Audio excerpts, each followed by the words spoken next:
ఫోటోని కుట్టేద్దాం. నగరంలో సరికొత్తగా ట్రెండ్ అవుతున్న ఎంబ్రాయిడరీ స్టైల్. పూర్తి వివరాలకు చదవండి రేపటి సాక్షి హైదరాబాద్ ఎడిషన్. విశాఖలో జీవీఎంసీ గాంధీ విగ్రహం వద్ద వెలుగు విఏఓలు నిరసనలు చేపట్టారు.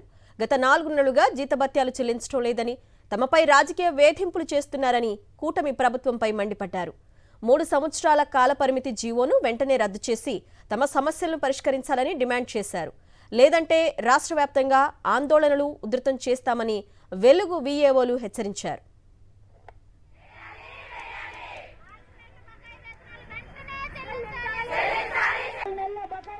వెలుగు విఏఓల డిమాండ్స్ పై మరింత సమాచారాన్ని మా ప్రతినిధి విశాఖ నుంచి అనిల్ అందిస్తారు. విశాఖలోని జీవీఎంసీ గాంధీ విగ్రహం వద్ద ఏపీ వెలుగు విఓఏలు నిరసనకు దిగారు.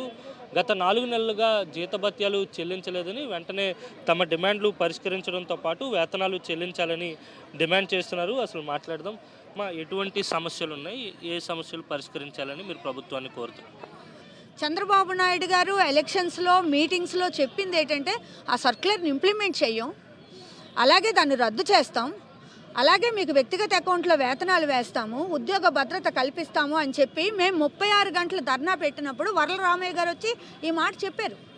చెప్పిన తర్వాత ఇప్పుడు ఆ సర్క్యులర్ ఉంది అని చెప్పి మొన్న మినిస్టర్ గారు, గ్రామీణాభివృద్ధి శాఖ మినిస్టర్ గారు మిమ్మల్ని తొలగిస్తాము అని చెప్పి ప్రకటన చేశారు. ఆ సర్క్యులర్ ఉండబట్టే కదా బెదిరిస్తున్నారు. రాజకీయ వేధింపులు కూడా పెరిగాయి. మీ 3 సంవత్సరాలు అయిపోయింది కదా, మీరు వెళ్ళిపోండి, మా వాళ్ళు వస్తారు అని రాజకీయ వేధింపులు కూడా ఆ సర్క్యులర్ వల్ల మాకు పెరిగాయి.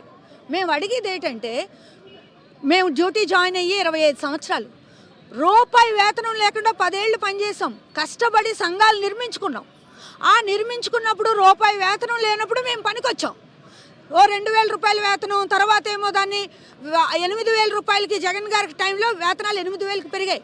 ఇప్పుడు మమ్మల్ని ఏమో తొలగించేస్తామంటున్నారు. ఇది చాలా అన్యాయం. ఎందుకు తొలగిస్తారు మమ్మల్ని? ఏ కారణం రీత్యా తొలగిస్తారు? ఇది గవర్నమెంట్ని మేము ప్రశ్నిస్తున్నాము. 3 సంవత్సరాల కాల పరిమితి సర్క్యులర్ రద్దు అవ్వాలి, మా వేతనాలు పెంచాలి, బకాయి వేతనాలు 4 నెలలుగా ఉన్నాయి వాటిని చెల్లించాలి, మాకు హెచ్ఆర్ పాలసీ అమలు చేయాలని చెప్పి రాష్ట్ర ప్రభుత్వానికి డిమాండ్ చేస్తున్నాం. తక్షణం చంద్రబాబు నాయుడు గారు స్పందించాలి.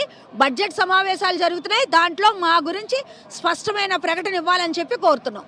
ఒకవేళ ప్రభుత్వం దిగి వచ్చి స్పందించి మీకు ఉన్నటువంటి డిమాండ్లను కానీ, మీకు ఇచ్చినటువంటి హామీలు కానీ నెరవేర్చకపోతే మీరు ఏం చేయబోతున్నారు? భవిష్యత్తులో మీ పోరాటం ఏ విధంగా ఉండబోతుంది? చంద్రబాబు నాయుడు గారిని కోరేది ఒకటే, మీరు స్పందించాలి. మీరు మాట ఇచ్చారు, స్పందించలేదనుకోండి మా పోరాటం కొనసాగుతుంది. ఇక్కడ 48 గంటలు దీక్ష చేస్తాం. అవసరమైతే మా ముఖ్య నాయకత్వం ఆమరణ నిరాహార దీక్ష కూర్చుంటాం. చలో విజయవాడ వెళ్తాము, ఎమ్మెల్యేలు ఇల్లు ముట్టడి చేస్తాము.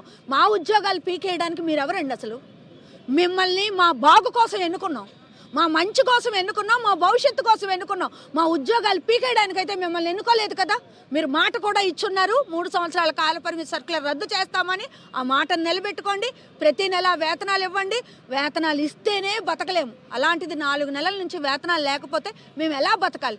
ఇప్పుడు మా చేత ఎన్ని సర్వేలు చేయిస్తున్నారు, ఎంత గొడ్డు చాకరీ చేయిస్తున్నారు. ఆ సెల్ ఫోన్లో మా కళ్ళు పోతున్నాయి. అంత పని మా చేత చేయిస్తున్నారు. అయినా మా మీద ఈ ప్రభుత్వానికి కనీసమైన కనికరం లేదు. ఇది మొత్తం మీద ప్రభుత్వం తక్షణమే స్పందించి వారికి ఇచ్చినటువంటి హామీల పట్ల వెంటనే స్పందించాలని, అలాగే పెండింగ్ బకాయిలు కూడా చెల్లించాలని వీరు పెద్ద ఎత్తున డిమాండ్ చేస్తున్నటువంటి పరిస్థితి. లేదంటే పోరాటాన్ని మరింత ఉధృతం చేస్తాం, రాష్ట్ర నాయకత్వాన్ని కూడా తీసుకొచ్చి ప్రజాక్షేత్రంలో పోరాటానికి దిగుతామని వీరంతా ప్రభుత్వాన్ని హెచ్చరిస్తున్నటువంటి పరిస్థితి. విడుదల అప్పలరాజుతో కలిసి అనిల్, సాక్షి టీవీ, విశాఖ నుంచి.